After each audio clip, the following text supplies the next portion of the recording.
જય जिनेन्द्र सातामा।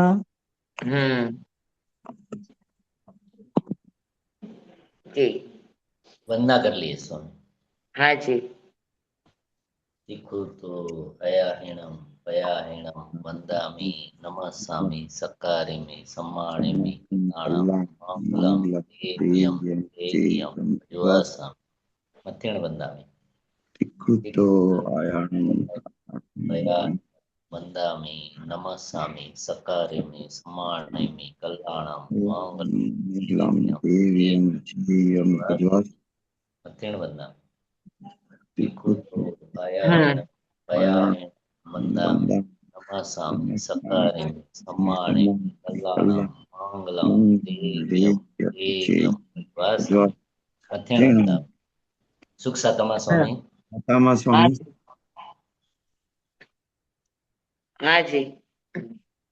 नमो ह्यंताणं नमो सिद्धाणं नमो आयर्याणं नमो वसायाणं नमो लोये सव्व साहुणं येसो पंचन मुक्कारो सव्व पाप पणासणं मंगलाणं च सव्वेसिं पडमं हवै मंगलं पडमं हवै मंगलम्। ओम नमो नानस ओम नमो सूयस ओम नमो सूय देव्याय ओम नमो वायनारियस ओम नमो बंभीये लिविये तीर्थंकरो गणधरो पूर्वधरो श्रुतधरो वाचनाचार्यो युग प्रधान आचार्य उपाध्याय साधु साधी भगवंतो जिन शासन देव जिन शासन माता आप सर्वની આજ્ઞા હો શરણું હો સંરક્ષણ હો आप सर्वની આજ્ઞા હો શરણું હો સંરક્ષણ।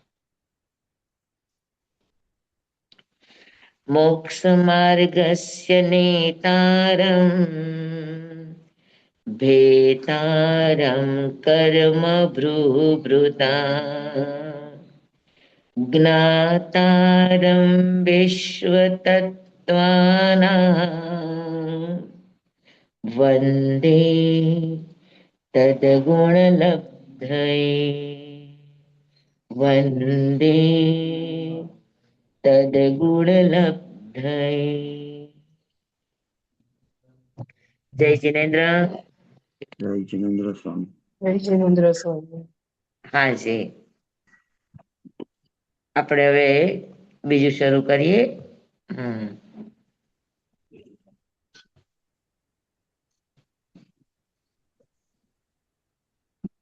આપણે બીજો અધ્યાય શરૂ કર્યો છે, એમાં આપણે પેલું સૂત્ર જોયું ઔપશમિક ક્ષાયિકૌ મિશ્રશ્ચ જીવસ્ય સતત્વમ ઔદૈક પારિણામિકૌ ચ। એટલે આપણે એનો ખુલાસો કરી લીધો કે ઔપશમિક ક્ષાયિક મિશ્રશ્ચ એટલે સાયોક્ષમિક, હા, અને ઔદૈક પારિણામિક આ બધા જીવના ભાવ છે, બરાબર। ઔદૈક છે જીવનો ભાવ નથી, પણ તેમ છતાં અનાદિ મિથ્યાત્વના કારણે અથવા તો મિથ્યાત્વ ભાવના કારણે ઔદૈક ભાવને પણ જીવ પોતાનો ભાવ જ સમજે છે। અત્યારે આપણને કોઈ પૂછે તમે કોણ છો, આપણે કે અમે મનુષ્ય છીએ, તો આપણે આપણી જાતને મનુષ્ય માનીએ છીએ ને। હાલાકી કોઈ આપણે કહે છે, કોઈ આપણને પૂછે તમે કોણ છો, તો આપણે ચૈતન્ય છીએ એવી વાત નથી કરતા। તો ઔદૈક ભાવને પણ આપણે આપણો પોતાનો જ ભાવ માનીએ છીએ, પોતાનો જ સ્વભાવ સમજીએ છીએ, હે ને। એટલે એ અપેક્ષાએ પણ વિભાવ હોવા છતાં પણ ઔદૈક ભાવ એ પણ જીવનો જ ભાવ છે, બરાબર। ભલે વિભાવ છે પણ છે જીવનો જ, બરાબર। તો આ પાંચે પાંચ ભાવ જીવના છે। હવે આપણને પ્રશ્ન થાય કે ઔપશમિક ક્ષાયિક બધા સમજાઈ ગયા છે ને, ગઈ વખતે આપણે સમજાવ્યા હતા ઉપસંભાવ કોને કહેવાય, સંયોગ સંભાવ કોને કહેવાય, બધાને સમજાઈ ગયા છે ને સંયોગ સંભાવ વગેરે કોને શું કહેવાય। હેલો, હાજી સ્વામી। હા, છ ભાવની વ્યાખ્યા બધાને સમજાઈ ગઈ છે ને, પાંચે પાંચ ભાવની, સોરી। જી સ્વામી જી। ઓકે ઓકે, તો હવે પાંચે પાંચ ભાવ આપણને સમજાઈ ગયા કે ભાઈ ઉપસંભાવ કોને કહેવાય, સાહિક ભાવ કોને કહેવાય, સંયોગ ભાવ કોને કહેવાય, ઔદૈક ભાવ કોને કહેવાય, પારિણામિક ભાવ કોને કહેવાય, બરાબર ને। તો આપણને એમ છે કે સૌથી પહેલા જીવની પાસે હતું પારિણામિક અને ઔદયિક, પછી આવ્યું ઉપશમ, પછી આવ્યો સયોક્ષમ, પછી આવ્યો ક્ષાયિક ભાવ. તો પછી ક્રમમાં પેલા ઉપસમ, પેલા પછી ક્ષાયિક, પછી સયોક્ષમ, આમ આડું અવડું કેમ? એવું થાય કે ન થાય? આમ તમે વાસ્તવિકતાથી જોવા જાઓ તો જીવના બે ભાવ અનાદિ અનંત કાળથી છે. અનાદિ અભવિ ને અનાદિ અનંત કાળથી, ભવિ જીવને અનાદિ શાંત, અને પારિણામિક અનાદિ અનંત. બરાબર ને? તો પારિણામિક ભાવ જીવની સાથે જ હોય અને ઔદયિક ભાવ પણ અનાદિકાળથી જીવની સાથે જ છે. તો એ ભાવ પેલા છે, પછી એમાંથી જીવનો પુરુષાર્થ થાય અને ઉપશમ ભાવમાં આવે, પ્રથમોપશમ પ્રાપ્ત થાય, એના પછી જીવને સયોક્ષમ ભાવ આવે, એના પછી જીવને ક્ષાયિક ભાવ આવે. બરાબર? તો ક્રમમાં પેલા ઉપસમ, પછી ક્ષાયિક, પછી ક્ષયોક્ષમ, પછી આપણે એમ કહીએ કે સમયની અપેક્ષા ઉપસમ સૌથી થોડા સમય હોય એટલે પેલા ઉપસમ ભાવ. પણ ક્ષાયિક ભાવ તો પરમેનન્ટ હોય, તો બીજો નંબર ક્ષાયિક નો કેમ આપ્યો? સયોક્ષમ પરમેનન્ટ ન હોય. તો આપણને પ્રશ્ન થાય કે આ ક્રમ આપવા પાછળ, કેમ કે જ્ઞાનીઓ જે કંઈ પણ ક્રમ આપે છે કે જે કંઈ પણ રચનાઓ કરે છે એ નિષ્પ્રયોજન નથી હોતી. એની પાછળ કાંઈક ને કાંઈક પ્રયોજન હોય. બરાબર?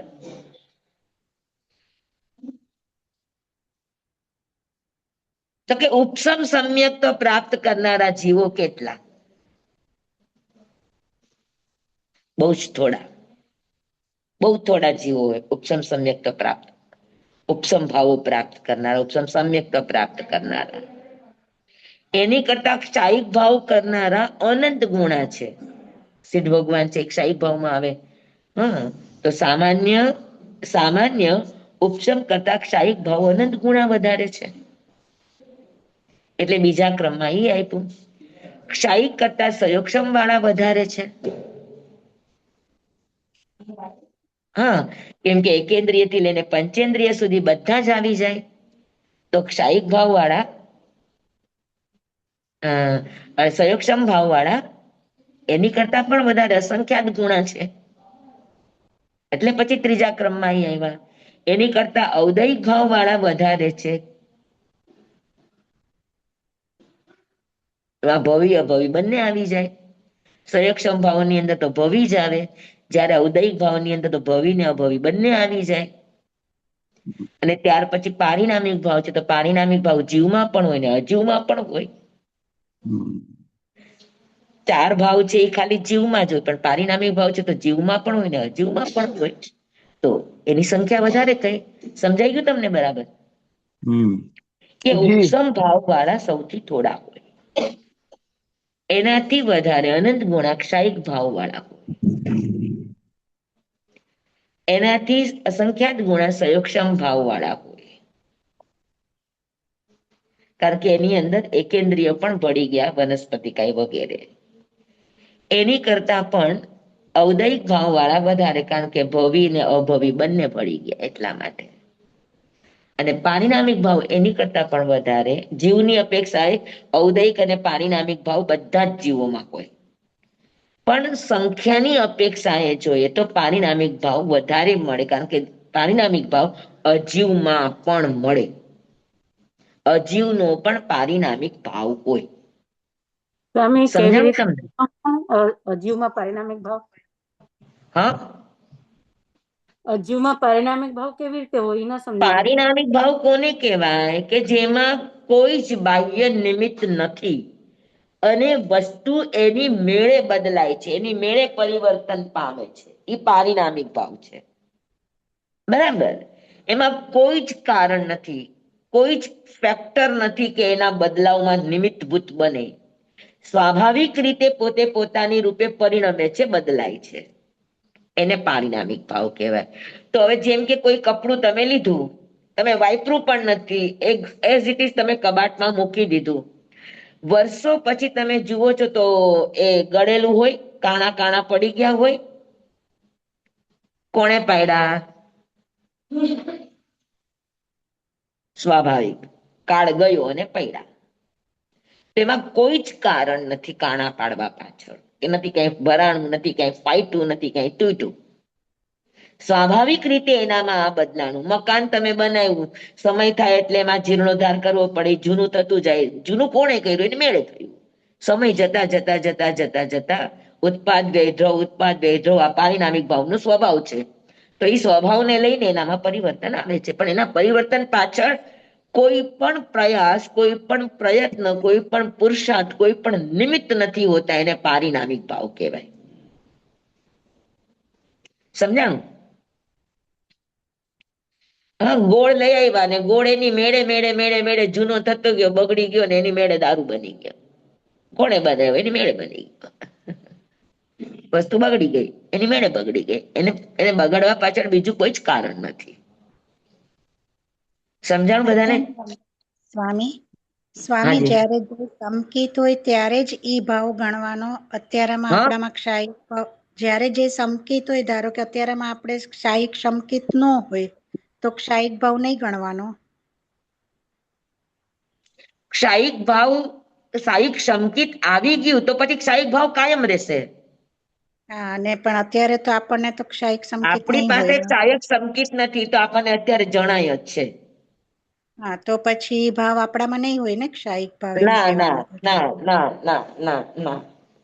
અને ક્ષયોક્ષમ ભાવમાં આપણે સયોક્ષમ ભાવ તો ચાલે. આપણી આ બધી હા, પાંચ જ્ઞાન હા, જે બધું ચાલે છે, લબ્ધિઓ ચાલે છે, હા, આપણી જે ઈ કઈ પણ ઇન્દ્રિયો કામ કરે છે, બધા સયોક્ષમ ભાવથી ચાલનારા છે. હા, હા, એ હું સમજી. પણ એટલે એકેન્દ્રિય હોય ત્યારે એ તો એનામાં તો કારણ કે જ્ઞાન નથી ને, પણ તો એ લોકોને ક્ષયોક્ષમ તો લેવાનું જ ને, કે ઈ ભવિની અપેક્ષાએ જ હા, લેવાનો, કેમ કે અભવિ એ જીવોની લોકોમાં અપેક્ષાએ નહીં. સંજ્ઞા તો છે જ, ઇન્દ્રિયો કામ તો કરે જ છે ને. હા, એટલે પણ ના, એમાં તમે એમ કીધું ને કે અભવિ ને ભવિની અપેક્ષા, એટલે એવું કે એમાં જે ભવિ જીવો હોઈ શકે તો એનો ક્ષયોક્ષમ ભાવ ગણવાનો, ને અભવિ હોય તો નહીં ગણવાનો, એવું કે દરેક એકેન્દ્રિય ને કે વિકેન્દ્રિય ને બધાને ક્ષયોક્ષમ ભાવ હોય જ, એમ હું ઈ સમજવા માંગતી હતી. સયોક્ષમ ભાવ અ પ્રયત્નજન્ય હોઈ શકે, પણ સંકિત પછી જે આવતો સયોક્ષમ ભાવ છે અચ્છા, ઓકે. એ સયોક્ષમ ભાવ એકેન્દ્રિયમાં ન હોય. જે સંકિત પ્રાપ્ત નથી કર્યું એને. હમ. કેમ કે સયોક્ષમ ક્યારે આવે? કે તો સ્વામી ક્ષય હમ. ઉપસમ જનરલી સયોક્ષમ બધામાં આવે. કેવી રીતે? કે સયોક્ષમમાં કઈ બીજું વિશેષતા નથી હોતી, પણ એનો પુરુષાર્થ છે કે એ આવતા કર્મને રોકી દે છે. બરાબર, આવતા કર્મને રોકી દે છે ને પ્રયાસ છે એટલે જે ઉદયમાં આવ્યા છે એ ખપી જાય છે. તો થોડો સમય એવો રે કે ક્ષય નથી પણ અભાવ છે, એને સયોક્ષમ કહેવાય. હમ, હમ. તો સ્વામી અચ્છા. અને મરુદેવી માતાનું શું કહેવાનું? કેળના ભાવમાં આવું કહ્યું તો એને હા, મરુદેવી માતાને કેળના ભાવ, એટલે એ તો વનસ્પતિ કાયમાં હતા, તો પણ એમાં એમણે કર્મ તો ક્ષય એટલે કર્યો મારું ને. કહેવાનું ઈ જ છે, મારો કહેવાનું ઈ જ અર્થ છે કે સયોક્ષમ ભાવ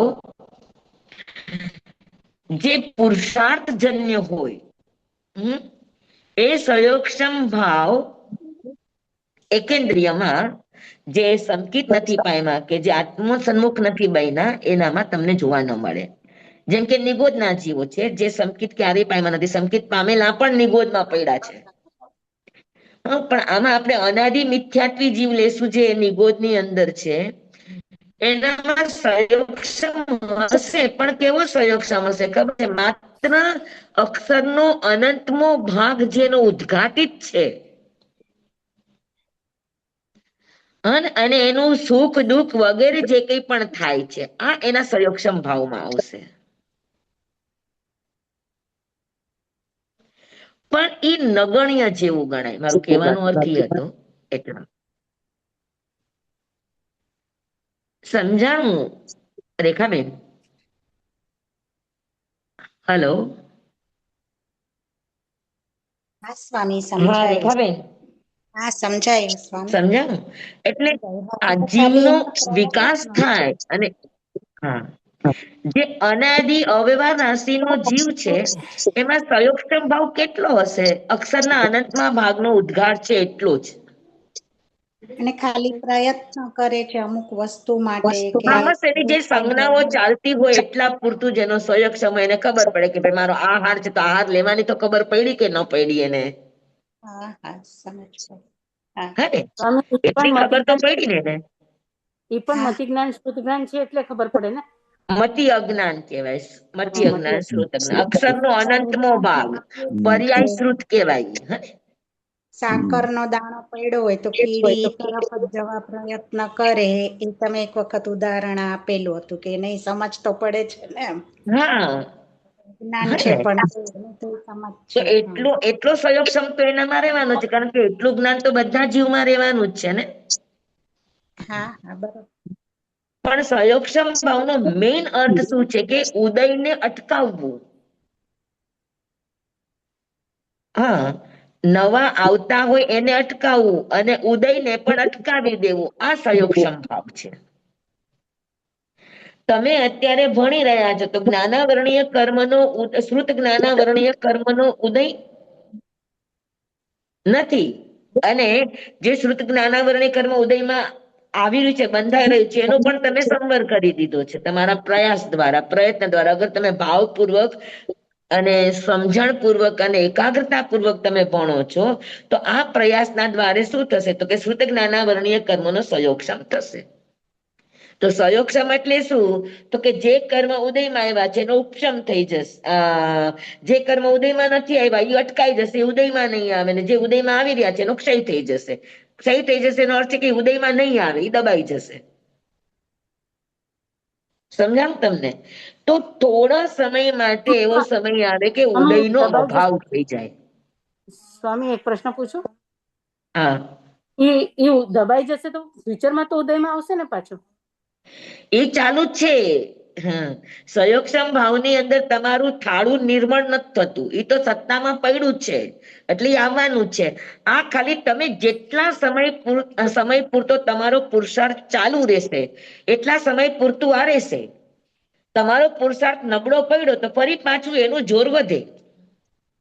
સંયોગક્ષમ ભાવની અંદર જાગૃતિ અને સાતત્ય અનિવાર્ય હોય.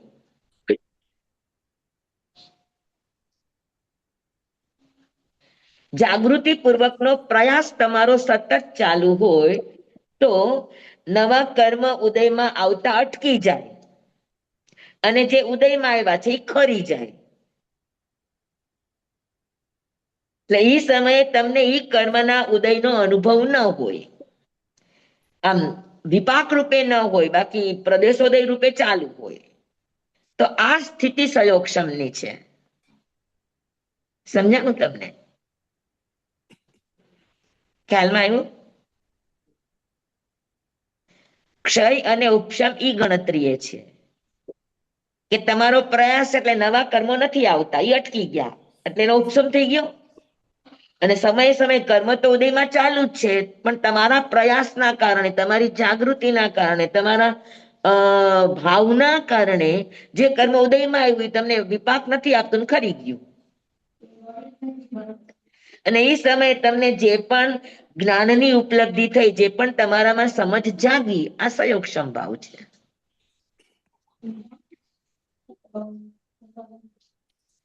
હા સમજાણું બધાને? જી સ્વામીજી. પાકું? સ્વામી સમજાયું. હા હા આવો સંયોગક્ષમ અનાદિ મિથ્યાત્વીના નિગોદમાં નથી હોતો. હા એટલે એ અપેક્ષાએ ઔદયિક ભાવનું થાળું સંયોગક્ષમ કરતા મોટું છે અને એની કરતા પારિણામિક અજીવમાં પણ હોય એટલા માટે. તો આ ક્રમ સંખ્યાની અપેક્ષાએ ગોઠવાયેલો છે કે કોણ કોનાથી વધારે, એટલે એ પ્રમાણે એક એક ભાવ એને ગોઠવા છે. બરાબર?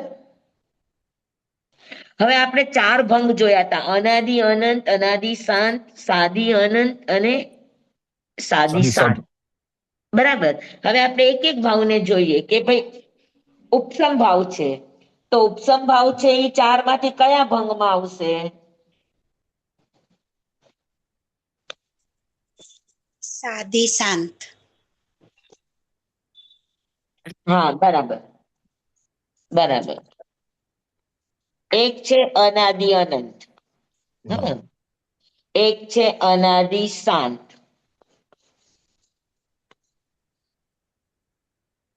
એક છે સાદી અનંત, અને એક છે સાદી શાંત. બરાબર. અનાદિ અનંત છે એ અનાદિકાળથી ચાલે છે અને અનંત કાળ સુધી ચાલશે. હવે ઉપસમ ભાવ છે એ અનાદિ અનંત પણ નથી, અનાદિકાળ અનાદિ શાંત પણ નથી, પણ સાદી અનંત પણ નથી. ઉપસમ ભાવ છે સાદી શાંત. કેમ કે ઉપસમ ભાવ પેલા નહોતો. જીવના પ્રયાસ દ્વારા 7 કર્મ પ્રકૃતિ નો ઉદય દબાણો અને એને જે સમ્યક્તાની શરૂઆત થઈ, આ સાદી ઉપસમની શરૂઆત. અને શાંત ઉપસમ ભાવ છે, કાયમ નથી, ઉપસમમાંથી સાહિકમાં આવશે જ, અથવા તો ઉપસમ ભાવ 48 મિનિટ પૂરતો જ હોય, પછી બદલાઈ જશે. હે ને? તો એ શાંત પણ થશે. તો ઉપસમ ભાવ છે એ સાદી શાંત છે. સંયોગક્ષમ ભાવ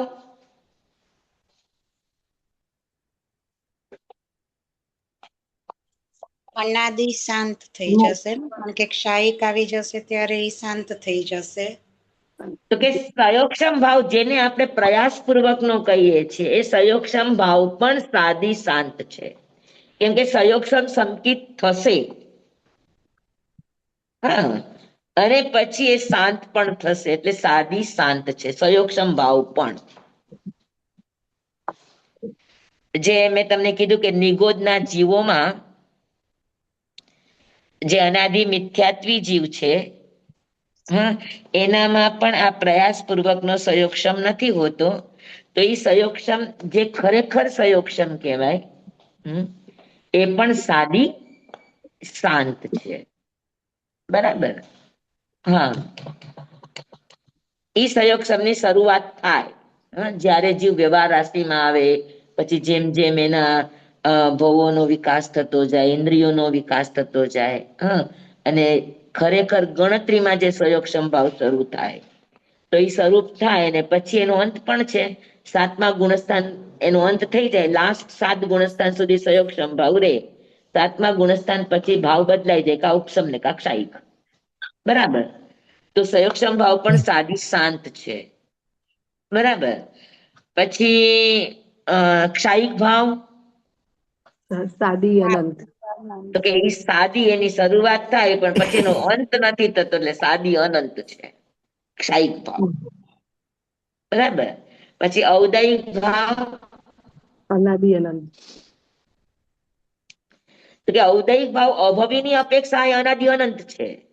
પણ ભવી જીવ છે ને અનાદિકાળથી કર્મનો ઉદય ચાલુ છે, પણ જ્યારે સાધનામાં 4થા ગુણસ્થાનમાં આવશે ત્યારથી એના એક એક કર્મનો અંત આવતો જશે.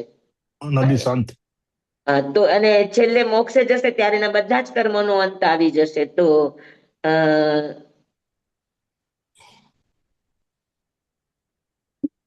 અનાદિ શાંત. તો કયો ભાવ આવશે? અનાદિ શાંત. અનાદિ ઔદયિક ભાવ જીવની અપેક્ષાએ અનાદિ, અને અભવીની અપેક્ષાએ અનાદિ અનંત. બે માં આવશે ઔદયિક ભાવ. બરાબર. હા, અને પારિણામિક ભાવ અનાદિ અનંત. તો કે પારિણામિક ભાવ પણ અનાદિ અનંત છે. તો સમજાઈ ગયું બધાને? બધા જ ભાવો કયા ભાંગામાં આવે? અનાદિ અનંત, અનાદિ શાંત, સાદી અનંત અને સાદી શાંત. સમજાઈ ગયું ને બધાને? આ જી સ્વામી, એકદમ. Very good, very good. હવે આપણે પેલું સૂત્ર આપણું પૂરું. હવે આપણે બીજા સૂત્રમાં જઈએ છીએ. તો બીજું સૂત્ર છે કે હવે ઉપસમ સમ્યક્ત્વ, ક્ષાયિક સમ્યક્ત્વ, સંયોગસમ સમ્યક્ત્વ, ઔદયિક ભાવ, સોરી, ઉપસમ ભાવ, ક્ષાયિક ભાવ, સંયોગસમ ભાવ, ઔદયિક ભાવ અને પારિણામિક ભાવ. તો આ બધામાં કઈ કઈ ચીજો આવે એના માટે આ બીજું સૂત્ર છે. તો બીજા સૂત્રની અંદર એની સંખ્યા આપી છે.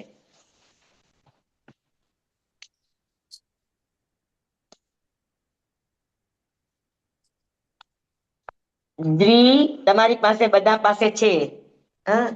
દ્વિનવાષ્ટ,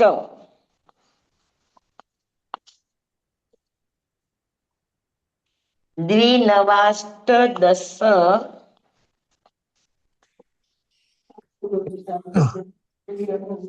દ્વિનવાષ્ટ દશૈક,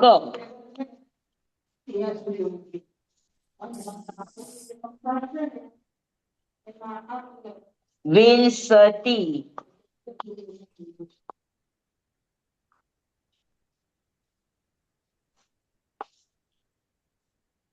ત્રિભેદા, યથાક્રમમ.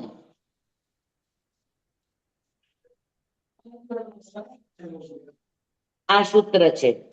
હા, દ્વિનવાષ્ટ દશૈક વિંશતિ ત્રિભેદા યથાક્રમમ. બરાબર. હવે આપણે આમાં જોઈએ કે આના દ્વિ એટલે બે, નવ નવા છે એમાંથી 9 છૂટું પાડો તો છૂટું કઈ રીતે પડશે? તો કે દ્વિ નવ અષ્ટદશ એકવિંશતિ. આમાંથી એક છૂટું પડશે, એકવિંશતિ ત્રિભેદા.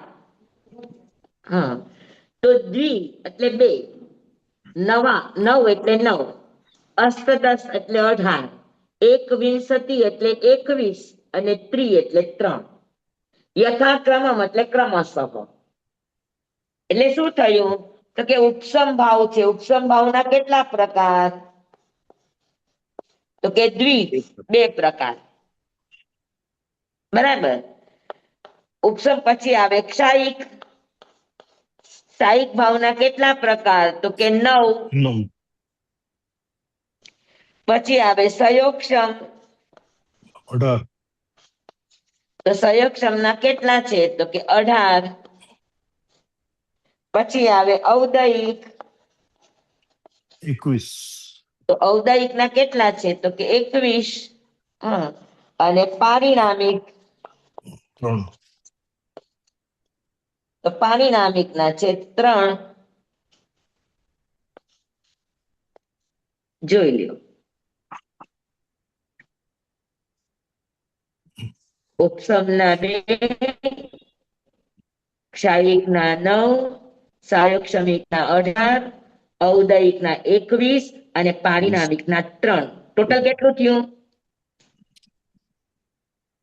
53. તો 5 ભાવના 53 ભેદ થયા, 53 પ્રકાર થયા. હા, સમજાઈ ગયું બરાબર? ઉપસમ ના 2 ભેદ, ક્ષાયિક ના 9 ભેદ, સંયોગક્ષમમ ના 18 ભેદ, ઔદયિક ના 21 અને પારિણામિક ના 3, કુલ મળીને 53 પ્રકાર થયા 5 ભાવના. બરાબર. સમજાઈ ગયું બધાને અહીંયા સુધીનું? જી સર. આ સૂત્રનો અર્થ પણ સમજાઈ ગયો ને? દ્વિનવાષ્ટ દશૈક વિંશતિ ત્રિભેદા યથાક્રમમ. હા, જી સર. છૂટું પાડો તો દ્વિ નવ અષ્ટદશ એકવિંશતિ ત્રિભેદા.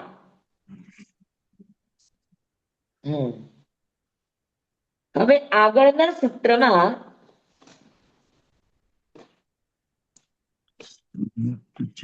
કે ભાઈ ઉપસમના 2 ભેદ છે. તો ઉપસમના 2 ભેદ કયા?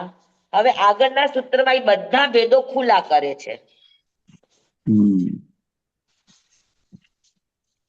7 સૂત્ર સુધી બધા ભેદોનું વર્ણન થઈ જશે. બરાબર ને? તો સૌથી પહેલા વેલા ઉપસમના કેટલા ભેદ? તો કે 2 ભેદ. તો 2 ભેદ કયા કયા? તો લખે છે સમ્યક્ત્વ ચારિત્રે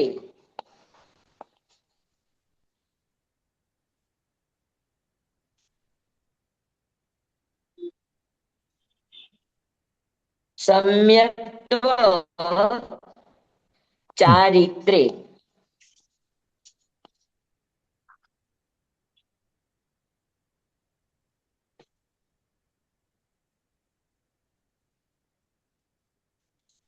સમ્યક્ત્વ ચારિત્રે આ સૂત્ર છે. ત્રીજું સૂત્ર. તો ઉપશમના બે ભેદ, સમ્યક્ત્વ અને ચારિત્ર. ઉપશમ સમ્યક્ત્વ અને ઉપશમ ચારિત્ર. બરાબર. તો ઉપશમ સમ્યક્ત્વ એટલે શું?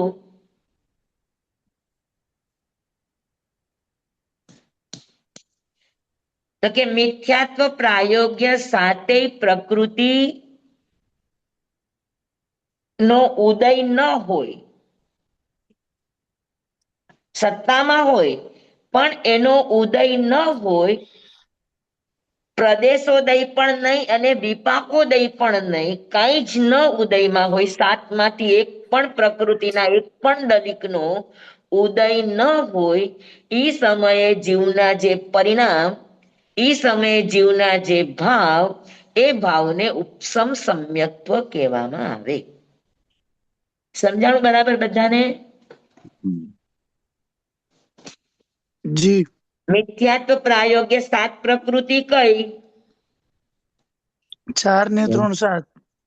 દર્શન સપ્તક. અનંતાન દર્શન મિથ્યાત્વ પ્રાયોગ્ય એટલે મિથ્યાત્વ હોય તો આ સાત પ્રકૃતિ હોય. કઈ સાત પ્રકૃતિ? દર્શન તો સપ્તક ભાઈ વાળી. ક્રોધ માન માયા લોભ અને 3 દર્શન મોહનીય દર્શન મોહનીયની 3. બરાબર. તો દર્શન સપ્તક.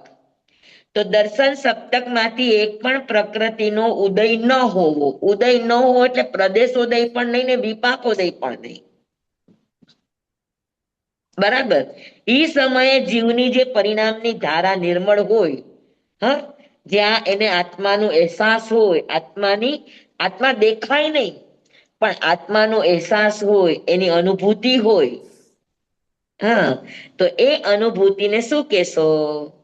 તો કે એ અનુભૂતિનું નામ છે ઉપશમ સમ્યક્ત્વ. બરાબર. અને ઉપશમ ચારિત્ર કોને કહેશું?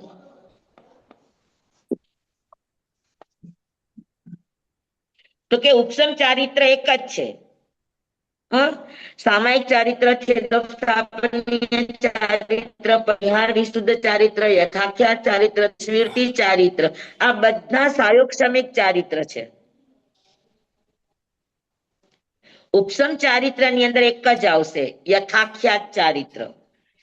તો જ્યારે ચારિત્ર મોહનીય કર્મની 28 પ્રકૃતિ ઉદયમાં ન હોય, ન પ્રદેશ રૂપે ન વિપાક રૂપે, ઈ સમયે જીવના જે આત્માના પરિણામ, આત્માના જે ભાવ, વિતરાગતાનો જે અહેસાસ, એને ઉપશમ ચારિત્ર કહેવામાં આવે. સમજાણું? તો ઉપશમ ચારિત્ર 11મા ગુણસ્થાનકે જ હોય, એ સિવાય ક્યાંય ન હોય. સમજાણું? 6 થી 10 ગુણસ્થાન સુધી જે પણ ચારિત્ર છે એ ચારિત્ર સયોક્ષમ ચારિત્ર છે.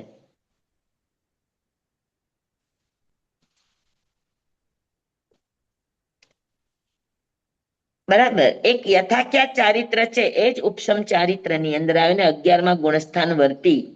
11મા ગુણસ્થાન વર્તી આત્માના જે ભાવ, આત્માના જે પરિણામ, એને ઉપશમ ચારિત્ર કહેવામાં આવે.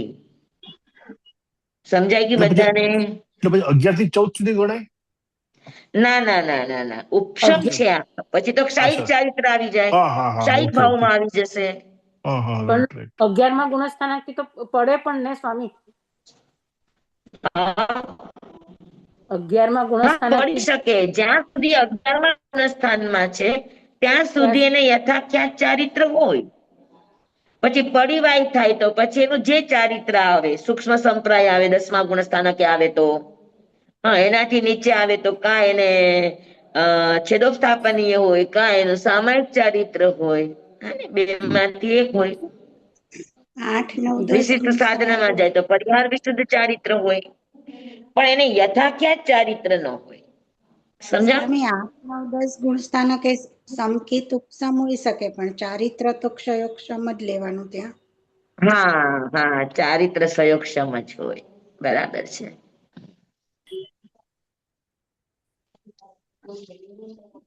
કારણ કે યથાખ્યાત ચારિત્ર નો હોય ને, એમાં ઉદય છે હજુ લોભનો. સંજ્વનન લોભનો ઉદય છે. પણ સ્વામી 11માં પણ તો લોભના લોભનો ઉદય તો હિસાબે હોય જ ને, એટલે 13માં નહીં સુધી નહીં, 11માં ગુણસ્થાનકે એક પણ સ્પર્ધક નો ઉદય ન હોય. અચ્છા, મીઠા પડો. ન વિપાકોદય હોય, ન પ્રદેશોદય હોય. ઉપસમ ભાવ પ્યોર હોય, ભલે હોય થોડા સમય પૂરતા, પણ હોય પ્યોર. એમાં એક પણ પ્રકૃતિનો ન પ્રદેશોદય હોય, ન વિપાકોદય હોય.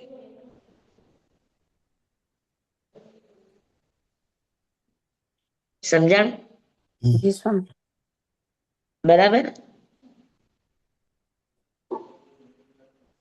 હા, તો ઉપસમ ચારિત્ર ઉપસમના બે જ ભાવ હોય. કા ચોથા ગુણસ્થાનક એને ઉપસમ સમ્યક ચોથા ગુણસ્થાનથી લઈને એને 11 ગુણસ્થાન સુધી ઉપસમ સંકિત હોઈ શકે.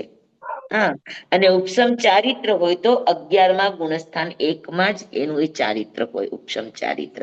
તો આ બંને સમ્યક્ત્વ અને ચારિત્ર, આ બંને ઉપસમ ભાવમાં આવે. એ સિવાય બીજી એક પણ વસ્તુ ઉપસમ ભાવમાં ન આવે. તો આનો અર્થ એ થયો કે ઉપસમ ખાલી મોહનીય કર્મ નો જ થાય. સમજાણું? જી જી જી જી. અને આ ઉપસમ સંયોગસમ વાળો ઉપસમ નહીં. આ ઉપસમ ની અંદર શું છે કે એક પણ ન વિપાકોદય હોય કે ન પ્રદેશોદય હોય, પ્યોર ભાવ હોય. અને સંયોગસમમાં જે ઉપસમ હોય એમાં ઉદય ન હોય.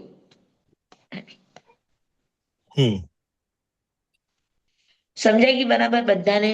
ઉપસમ ચારિત્ર ને ઉપસમ સમ્યક્ત્વ. જી જી તો સ્વામી. ઉપસમ ભાવના બે જ ભાવ હોય, ઉપસમ સમ્યક્ત્વ 4 થી 11 અને ઉપસમ ચારિત્ર 11મું ગુણસ્થાન. બરાબર છે. એ સિવાય ઉપસમ ચારિત્ર 11 સિવાય ક્યાંય ન હોય ને ઉપસમ સમ્યક 4 થી 11, 4 થી 11 ત્યાં સુધી જ હોય, એનાથી વધારે ન હોય.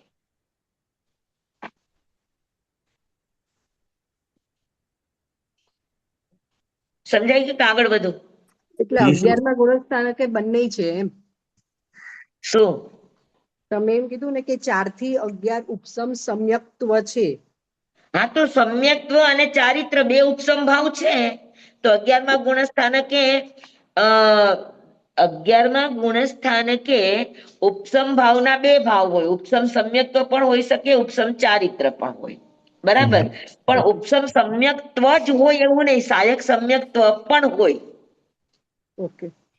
11માં ગુણસ્થાનકે સાહિક સંકિત વાળા પણ હોય, ઉપસમ સંકિત વાળા પણ હોય, પણ ચારિત્ર એનું ઉપસમ જ હોય.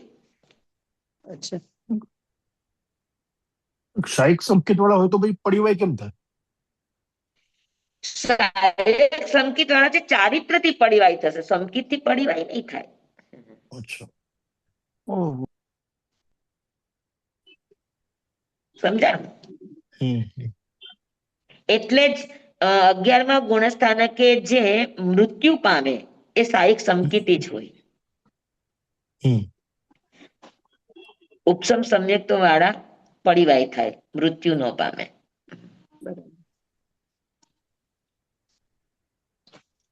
સમજાય ગયું બધાને? હા, સમ્યક્ત્વ એનું સહાયક હોઈ શકે, પણ ચારિત્ર એનું કયું હશે? તો કે ઉપસમ જ હશે. તો ઉપસમ સમ્યક્ત્વ અને ઉપસમ ચારિત્ર આ બે જ ભાવ ઉપસમ ભાવથી મળતા નિષ્પન્ન ભાવો છે. બરાબર. તો ઉપશમ ભાવ અને ઉપશમ સમ્યક અને ઉપશમ ચારિત્ર એને શું કહેવાય? તો કે એને કહેવાય ઉપશમ નિષ્પન્ન ભાવો. આપણે તે દિવસે તમને મેં 3 વસ્તુ કીધી હતી ને કે ઉપશમ પ્રોસેસ, ઉપશમ ભાવ અને ઉપશમ ભાવથી મળતી વસ્તુ. હા, તો 7 પ્રકૃતિનો ઉપશમ કરવાની પ્રક્રિયા એ ઉપશમ ક્રિયા છે. હા, અને એ 7 પ્રકૃતિ ઉપશમ થઈ ગઈ અને જે આત્માના ભાવ થયા એ ઉપશમ ભાવ છે. અને એ ઉપશમ ભાવથી તમને અનુભૂતિ શેની થઈ? તો કે તમારી દ્રષ્ટિ નિર્મળ થઈ, એટલે ઉપશમ સંકેતની પ્રાપ્તિ થઈ. અને આગળ વધતા વધતા વધતા વધતા તમે 11 સુધી પહોંચ્યા તો ઉપશમ ચારિત્રની 6ઠ્ઠા ગુણસ્થાનથી ત્યાં સહયોગક્ષમિક ચારિત્ર છે, પણ તમે 11 સુધી પહોંચ્યા તો ત્યાં તમને ઉપશમ ચારિત્રની પણ પ્રાપ્તિ થાય. તો જ્યાં ઉપશમ ભાવ છે ત્યાં આ 2 વસ્તુ મળી શકે, કા ઉપશમ સમ્યક્ત્વ અને ઉપશમ ચારિત્ર. આના સિવાય ત્રીજી કોઈ વસ્તુ ઉપશમ ભાવથી મળે નહીં.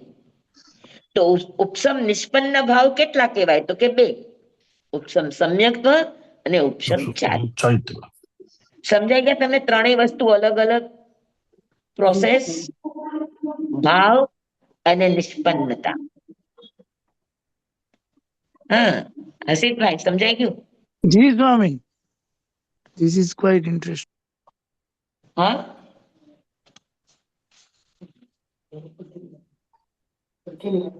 કઠિન લાગે છે? હા, ઇન્ટરેસ્ટિંગ તો છે જ. હા, ઇન્ટરેસ્ટિંગ છે. યસ યસ યસ, ઇન્ટરેસ્ટિંગ છે. એટલે આપણને 3 વસ્તુ અલગ જણાશે. જે સાધના કરીએ છીએ પ્રક્રિયા છે, એનાથી જે ભાવ અંદર જાગે છે એ ભાવ છે.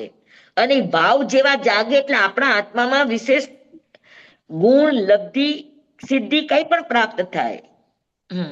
એ નિષ્પન્નતા છે, એ એનું રિઝલ્ટ છે, એ એનું પરિણામ છે, અને એની ફલશ્રુતિ છે. સ્વામી, આ વસ્તુને સમજ પડી કે 11માં ગુણ સ્થાનકે જીવ મૃત્યુ પામે તો એક શાયિક સંકેતિ જ હોય. ઉપશમ સંકેતિ હોય તો ભલે ને પડીવાય થાય, પણ એ મૃત્યુ પામે તો 4થા ગુણ સ્થાનકે આવી જાય. એ રીતે ન લેવાય? ઉપશમ સમ્યક તો આવે, બરાબર છે, તમારી વાત સાચી. ઉપશમ સમ્યક મૃત્યુ પામે, પણ અનુત્તર વિમાનની અંદર ઉત્પન્ન થાય આપણને ખબર છે. હવે અનુત્તર વિમાનમાં જાય તો ત્યાં 2 સંકેત જ છે, સાયોગક્ષમિક અને ક્ષાયિક. તો એ સંકેત ક્યાં બદલશે? એટલે આ જે 11માં ગુણ સ્થાનકે ઉત્પન્ન થાય એ અનુત્તર વિમાનમાં જ જાય એવું છે? હા, 100% અનુત્તર વિમાનમાં જાય, મરે તો. હા હા, એટલે 11માં ગુણસ્થાનકે કાળ કરે તો નિયમા એકાવતારી થાય, નિયમા. અચ્છા, ઓકે. લવ સત્તમ દેવ જ બને. હા, અને એટલે એમ કે ભલે સર્વાત સિદ્ધમાં નહીં, બીજા 4 અનુત્તરમાં જાય પણ તો પણ એકાવતારી જ બને. હા, લવ સત્તમ જ બને. યસ, હા, પાક્કું. એમ. તો હા, ત્યાં એમ. જઈને એનું સમ્યક્ત્વ બદલાઈ જાય. હા, તો ક્યાં બદલે? ઉપશમ સંકેત હોય તો ક્યાં બદલે? ઓકે. એટલે નક્કી થાય છે કે ત્યાં જે પણ મૃત્યુ પામી સહાયક સંકેત વાળા હોઈ શકે. ઉપશમ સંકેત વાળા 10મે આવે. આ પહેલી વાર સાંભળ્યું સ્વામી. એટલે આમ અમે તો ખાલી એમ કે સમકીતી થઈ જાય, એમ કે 4થા ગુણ સ્થાનકે સમ્યક દ્રષ્ટિ બને એટલી ખબર હતી ઉપશમથી પડેલા. પણ આ 11માં ગુણ સ્થાનકે મૃત્યુ પામે તો ક્ષાયિક સંકેત વાળો જ મૃત્યુ પામે, અનુત્તરમાં જ જાય, એકાવતારી બને, કશું જ ક્યારેય નહોતું સાંભળ્યું. પણ લાગે છે કે નહીં તમને બરાબર? મને હા, બરોબર. એમ. હા, હે ને, કે ઉપશમ સંકેતમાં મૃત્યુ તો પામશે, પણ ઉપશમ સંકેત ઉત્પન્ન નહીં થાય, કારણ કે ઉપશમ સંકેત ત્યાં છે જ નહીં. અનુત્તર વિમાનમાં ત્યાં 2 જ સંકેત છે. અમે સમજતા હતા ને એવું, પણ એનું ઉપશમ સંકેત કદાચ વાટે વેતા બદલાઈ જાય, પણ ઘણી વાર તો જીવ મિથ્યાત્વ તરફ જતો હોય તો વાટે વેતા બદલાઈ જાય. કોઈ દિવસ સંકેત બદલાય નહીં. અપર્યાપ્ત અવસ્થામાં સંકેત બદલાય નહીં. અચ્છા, ઓકે. અને તો આપણે જે એમાં સંકેત હોય એટલે સ્વામી સંકેત બદલાય પર્યાપ્ત અવસ્થામાં જ. અચ્છા, ના એટલે આપણો લેખ ખબર છે ઉપશમ સંકેત, એટલે આ દેવો કે કોઈ ઉપશમ સંકેતમાં એનું સંકેતની સ્થિતિ પણ પૂરી થઈ અને એનું આયુષ્ય પણ પૂરું થયું, અને એને આ પૃથ્વી પાણીમાં કે એમાં ઉત્પન્ન થવા જવું છે, તો ત્યારે હા, તો આપણે એને બીજું ગુણસ્થાન આવી શકે. હા એટલે સાસ્વાદાન એટલે તો એ એટલે સંકિત જ બદલાયું એમ થયું ને. ઓકે, હા હા અને બરોબર. સંકિત આખું ચેન્જ નથી થતું, ખાલી સ્વાદ રહ્યો એને. પણ આજે હા હા સમજી લો કે એને સંકિત બદલવું હોય, ઉપસમ માંથી ક્ષાયિકમાં હા જવું હોય કે હા સયોગસમમાં જવું હોય, તો એ બદલાવા માટે ને પર્યાપ્તપણું જોઈએ. હા બરોબર. એટલે આગળનું બધું આમ મગજમાં પાછું લાવવા અમને ઘણો બધો સમય લાગી જાય છે. તમારી જેમ ફટાફટ તો નથી. સમજાણું હા કે નહીં બરાબર? હા એટલે ત્યારની હું પેલા વિચારતી હતી, પછી મેં કીધું તમને ક્વેશ્ચન પૂછું કે મેં આ ક્યારેય સાંભળ્યું નથી અને આ વસ્તુની મને સમજ નથી, તો એ સમજાવો તમે. સરસ રીતે સમજાવ્યું સ્વામી, એકદમ બેસી જાય પ્રોપરલી એમ. હા, કેમ કે વાટે બેતા કેટલો સમય હોય, એટલી વારમાં તો એ સંકિત હા બદલી હા ન શકે. બરાબર છે. અને ઉત્પન્ન હા થાય ત્યારે કા સયોગક્ષમ જોઈએ, કા ક્ષાયિક જોઈએ. હા.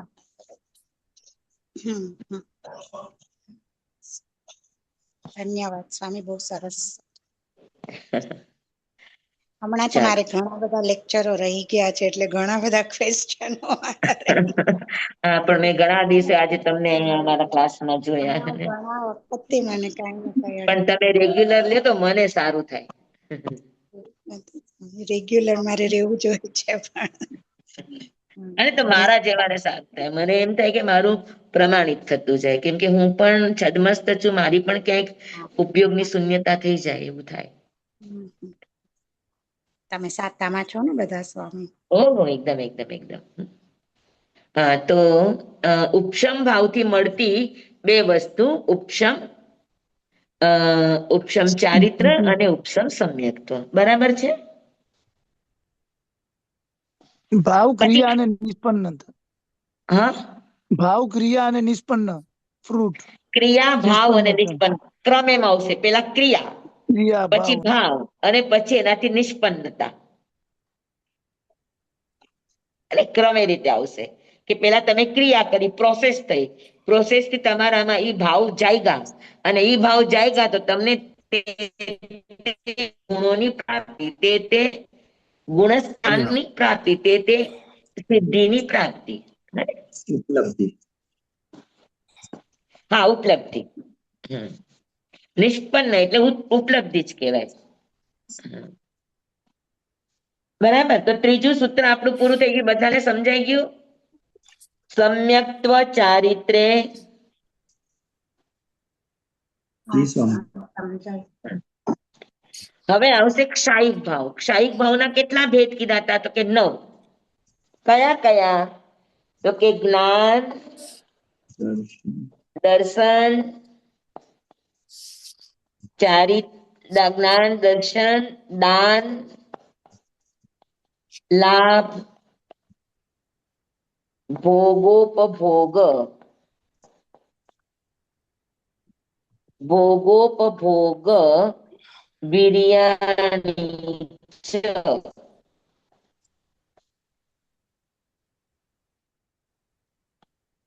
જ્ઞાન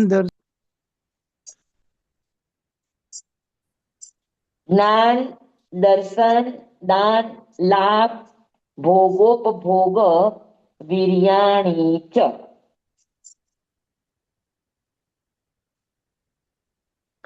બરાબર. હવે એનાથી શું થયું? તો કે જ્ઞાન, કેવળ જ્ઞાન, દર્શન, કેવળ દર્શન, પછી દાન, લાભ, ભોગ, ઉપભોગ અને વીર્ય, આ બધા એના ક્ષય થાય ત્યારે એનામાં એ લબ્ધિઓ ક્ષાયિક ભાવ, અનંતુ જ્ઞાન છે, અનંતુ દર્શન છે, અનંતુ વીર્ય છે, જે આપણે કહીએ છીએ, એ ક્યારે થાય? તો કે આ બધા જ કર્મ સત્તામાંથી અને ઉદયમાંથી આત્યંતિકપણે ક્ષય થાય ત્યારે એને આ 9 વસ્તુની પ્રાપ્તિ થાય.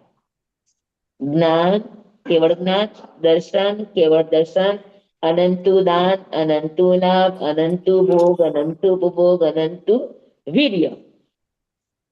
આ બધા એના પ્રગટ થાય. અને ચ કેતા ઉપરથી લેવાનું ચારિત્ર. આ ચ કીધું ને, તો ચ કેટલા ઉપરથી લેવાનું? આ કેટલા થયા? 1 2 3 4 5 6 7 8. નવમું છે ચારિત્ર. ચ થી ચારિત્ર, ઉપરથી ચારિત્ર નો ભેદ લેવાનો. ચારિત્ર અને સમ્યક્ત્વ આ બે ભેદ લેવાના ચ થી.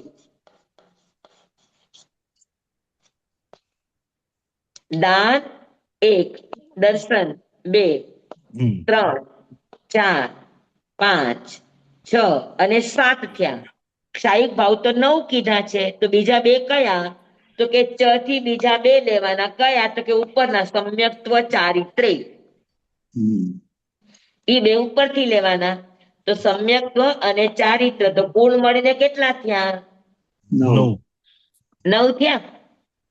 ચારિત્ર તો અહીંયા આગળ લેવાનું ક્ષાયિક યથાખ્યાત ચારિત્ર, ક્ષીણ યથાખ્યાત ચારિત્ર, અને સમ્યક્ત્વ ની અંદર લેવાનું ક્ષાયિક સમ્યક્ત્વ.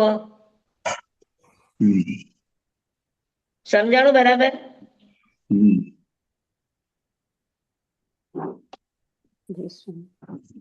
સમજાણું? જ્ઞાન, દર્શન, દાન, લાભ, ભોગ, ઉપભોગ, વીર્ય, ચારિત્ર નો સમ્યક. હા, આ બધા સહી થઈ ગયા પછી ને એક કોઈમાં ક્યાંય અંતરાય ઊભી જ ન થાય. આ અંતરાય કર્મનો ક્ષય સર્વથા. એટલે 5 અંતરાય ગઈ ને? દાનાંતરાય, લાભાંતરાય, ભોગાંતરાય. બધી અંતરાય, દાનાંતરાય, લાભાંતરાય, ભોગાંતરાય બધો જ ક્ષય થઈ ગયો છે. એટલે જ તો તીર્થંકર અભયદાનના દેનારા છે. એનાથી કોઈને પણ ભય ન થાય. તીર્થંકર જે દેશનાનું દાન આપે છે એ ખાલી ન જાય. તો આ એની કઈ લબ્ધિ છે? દાન લબ્ધિ છે. છે કે નહીં? થાય કે નહીં? જી. અરે તો એવી રીતે એની દાન લબ્ધિ છે, એવી રીતે લાભ લબ્ધિ છે. અને બધું જ પ્રાપ્ત થાય, ક્યાંય અંતરાય ન આવે. ભોગો ભોગ અને ઉપભોગ બધી સામગ્રીઓને ક્યાંય જેને બાધા વિઘ્ન ન આવે. અને અનંતુ વીર્ય છે. તો આ એના ક્ષય થવાથી અનંતો દાન, અનંતો લાભ, અનંતો ભોગ, અનંતો ઉપભોગ, અનંતો વીર્ય એ પોતાના આત્મગુણોનો ઉપભોગ કરે. કારણ કે કેવળ નિજ સ્વભાવનું અખંડ વર્તે જ્ઞાન ઉપભોગ કહેવાય. પોતાના આત્માના ગુણોનો અનુભવ, ઉપભોગ એ નિરંતર કરતા હોય, વચ્ચે એક પણ સમયનો અંતરાય ન હોય. આ એનો ઉપભોગ છે અનંતો. થાય કે ન થાય? ભોગ ઉપભોગ એટલે કઈ ખાવા પીવાની જ વસ્તુ નહીં લેવાની.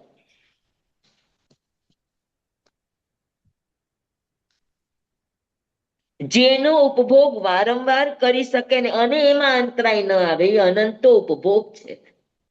આજે ચાલો મને પહેલી વાર સમજવા મળ્યું, પહેલી વાર મારી ધારણા થઈ. ન સમજાયું.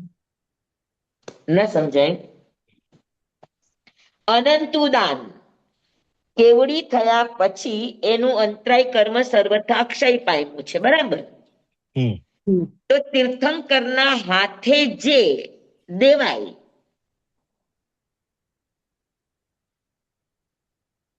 એનું તરત ફળ મળે કે નહીં? કા કોઈને સમ્યક્ત્વની પ્રાપ્તિ થાય, કા કોઈને ચારિત્રની પ્રાપ્તિ થાય, કોઈ ભક્તિમાં જાય, એની દેશના ખાલી ન જાય.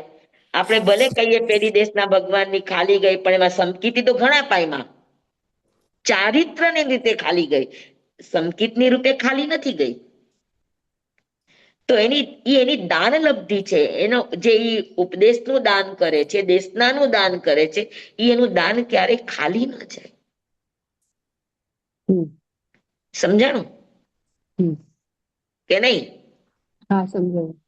આમે સ્વામી સમજે કે ખાવા પીવા વસ્તુની દાન એને જ દાન એવું નહીં, પણ નમસ્તુણમાં બોલીએ છીએ ને અભય દયાણમ ચક્ષુ અભય દયાણમ. દયાણમ, ચક્ષુ દયાણમ, મગ દયાણમ. હા, બરાબર, એકદમ બરાબર. તો એ બધું એનું અનંતા દાનનું પરિણામ છે ને.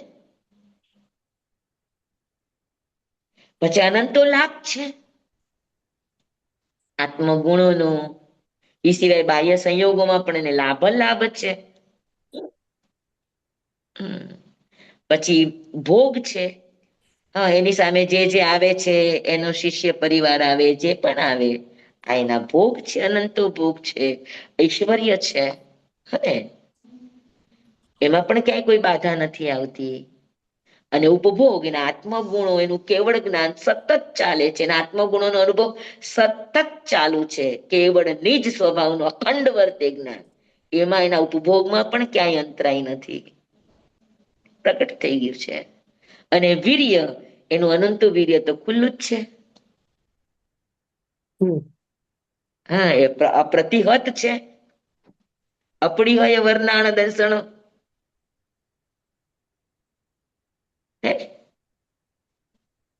તો આ બધું એનું, આ બધી એની લબ્ધિ જ છે ને, અંતરાય કર્મથી તૂટેલી.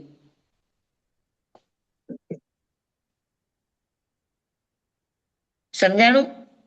અને ક્ષાયિક ચારિત્ર, ક્ષાયિક સમ્યક્ત્વ, ક્ષાયિક સમ્યક્ત્વ ચોથા ગુણસ્થાનથી છેટ સુધી અનંત, સાદી અનંત, ચોથા ગુણસ્થાનકે શરૂ થાય અને કાયમ સિદ્ધ થાય ત્યાં સુધીનું સહાયક સમ્યક્ત્વ સાથે ને સાથે રહે, બરાબર. અને ક્ષાયક ચારિત્ર એટલે આત્મરમણતા રૂપ ચારિત્ર, એ પણ એનું સાતમા ગુણસ્થાનથી પ્રગટ થાય. યાવત સિદ્ધ ભગવાનમાં પણ આત્મરમણતા રૂપ ચારિત્ર તો હોય જ, યથાખ્યાત ચારિત્ર એનું વયું જાય, પણ બાકી આત્મરમણતા રૂપ ચારિત્ર તો એનું રહેવાનું છે, એનો ક્ષય નથી થતો. હા, સાદી અનંતના આ 9 પ્રકાર છે. સમજાણું બરાબર? બાપુ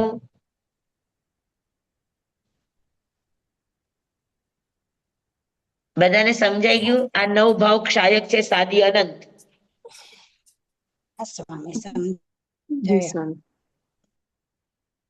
હા, જી. ચાલો, સરસ. તો ચોથું સૂત્ર પણ આપણું થઈ ગયું. હા, હવે પાંચમું સૂત્ર આપણે ખાસ સમજવાનું છે, કેમ કે સયોક્ષમ ભાવમાં સમજવામાં બહુ જ ચિત્ર વિચિત્રતા હોય. તો એની અંદર સયોક્ષમ ભાવના કેટલા ભેદ આપણે કીધા હતા? તો કે અષ્ટાદશ 18 ભેદ. જ્ઞાના જ્ઞાન દર્શન દાનાદિ લબ્ધયસ ચતુસ્ત્રી સ્ત્રી પંચ ભેદા. હા, જ્ઞાન, દર્શન, દાન, લાભ, અજ્ઞાન એટલે 4 જ્ઞાન, 3 અજ્ઞાન, 3 દર્શન, દાનાદિ 5 લબ્ધિ, હા, સમ્યક્ત્વ અને ચારિત્ર અને દેશવીરતી ચારિત્ર, આ 18 સાયોક્ષમિક ભાવ છે. જ્ઞાન અજ્ઞાન, તો જ્ઞાનાજ્ઞાન કરો તો જ્ઞાન, એના તમને નીચે આપ્યા છે, જ્ઞાનાદિ લબ્ધયસ ચતુ, ચતુ એટલે 4 જ્ઞાન, પછી અજ્ઞાન 3, દર્શન 3, દાનાદિ લબ્ધિ 5, બરાબર. પછી સમ્યક્ત્વ, ચારિત્ર અને સંયમા સંયમ એટલે દેશવીરતી ચારિત્ર. કુલ આ 18 ભેદ સાયોક્ષમિક ચારિત્રના છે. આ આપણે વિશેષ સમજશું અવસરે, બરાબર. જી સ્વામી. હા, તો અહીંયા સુધીનું બરાબર સમજાઈ ગયું? જી. જી સાહેબ. કર્મના ક્ષય ઈ પ્રોસેસ, કર્મના ક્ષયથી ઉત્પન્ન થતો ક્ષાયિક ભાવ, અને ક્ષાયિક ભાવ નિષ્પન્ન કેટલી વસ્તુ? તો કે 9 વસ્તુ, બરાબર. જ્ઞાન દર્શન દાન લાભ ભોગ ભોગવી. આ કઈ? તો કે કેવળ જ્ઞાન, કેવળ કેવળ દર્શન, અનંત અનંતો દાન, અનંતો લાભ, અનંતો ભોગ, અનંતો ઉપભોગ, અનંતો વીર્ય, વીર્ય. બરાબર.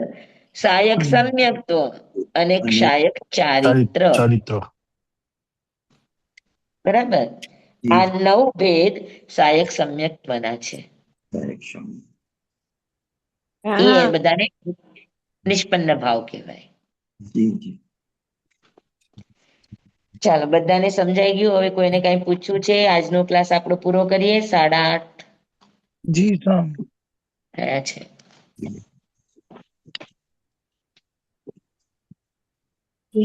ધન્યવાદ હા. સ્વામી. ખૂબ ખૂબ માયદ આભાર. પચ્ચામીનમીનખરમ અચખરમ પયહીનમ જોગહીનમ ઘોષહીનમ સુઠ્ઠું દિનમ દુઠ્ઠું પડી છીયમ અકાલે કહો સજ્જાઓ કાલે ન કહો સજ્જાઓ સજ્જાએ સજ્જાયમ સજ્જાએ ન સજ્જાયમ ભણતા ગણતા ચિંતવતા વિચારતા સુણતા સાંભળતા જ્ઞાનીઓના અનંત અનંત ભાવો છે, અનંત અનંત પર્યવો છે, અનંત અનંત ગમા છે, અનંત અનંત નય છે, અનંત અનંત નિક્ષેપ છે, અનંત અનંત રહસ્ય છે, અનંત અનંત ખુલાસાઓ છે. આમાંથી કોઈ પણ ભાવ ભેદ નહીં, નિક્ષેપ ગમા રહસ્ય ખુલાસાનું સ્ખલન છદ્મસ્ત ભાવે મારા બોલવામાં કહેવામાં સમજાવવામાં આવ્યું હોય, આપના સાંભળવા સમજવામાં આવ્યું હોય તો અરિયંસિત કેવડી ગુરુ ભગવાન આપની સાક્ષીએ, આત્મા પરમાત્માની સાક્ષીએ તસ્મિચ્છામિ અસ્મિચ્છામિ દુક્કડમ તમેવ તમેવ સત્યમ. તમેવ સત્યમ તમેવ સત્યમ નિસંકમ જમ જેનેહિ પવેયમ શિવમ ભંતે શિવમ ભંતે શિવમ ભંતે. બધાને ધન્યવાદ. ખૂબ ધન્યવાદ ખૂબ સ્વામી. ધન્યવાદ. મધ્યમ મામલિક નમો રિહંતાણંગ નમો સિદ્ધાણંગ નમો આયર્યાણંગ નમો વસાયણંગ નમો લોય સૌ સાંગણંગ એસો પંચન મુક્કારો સૌ પાવ પણાસણો મંગલાણમ ચ સૌવે સિંપણમમ વૈ મંગલમ. શાંતિ શાંતિ શાંતિ. ગુરુદેવની આજ્ઞા શ્રી શ્રી ચતારી મંગલમ અરિહંતા મંગલમ સિદ્ધા મંગલમ સાહુ મંગલમ કેવલી પરત્વ ધમો મંગલમ ચતારી લોગુતમા અરિહંતા લોગુતમા સિદ્ધા લોગુતમા સાહુ લોગુતમા કેવલી પરત્વ ધમો લોગુતમો ચતારી શરણં પવજ્જામિ અરિહંતે શરણં પવજ્જામિ સિદ્ધે શરણં પવજ્જામિ સાહુ શરણં પવજ્જામિ કેવલી પનત્તં ધમ્મં શરણં પવજ્જામિ. ચાર શરણા ચાર મંગલ ચાર ઉત્તમ કરે જે નર ભવસાગરમાં ન બુડે તેહ સકલ કર્મનો આણે અંત મોક્ષ તના સુકલય અનંત ભાવ ધરીને જે ગુણ ગાય તે જીવ તરીને મોક્ષે જાય. સંસારમાં હી શરણાચાર વર શરણ નહીં કોઈ, જે નર નારી આરાધે અક્ષય અવિચલ પદવી હોય, અંગૂઠે અમૃત વસે લબ્ધિ તણા ભંડાર. શ્રી ગુરુ ગૌતમ સ્વામીજી ભગવાનને સમરીએ તો સદાય મનવાંચિત ફલદાતાર, સદાય મનવાંચિત ફલદાતાર. બોલો ભગવાન મહાવીર વીર સ્વામી કી જય. સ્વામી પૂજ્ય ગુરુદેવ કી જય.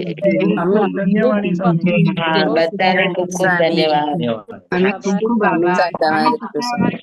હાજી. અમે શુક્તાતામાં હા, શુક્રવારે લેશું. સ્વામી આપ વડિયામાં છો? ના ના ના ના ના ના, અમે વિહારમાં છીએ, રસ્તામાં છીએ. અચ્છા, અચ્છા. સાતામાં છો ને? જય જિનેન્દ્ર બધાને. જય જિનેન્દ્ર, જય જિનેન્દ્ર બધાને.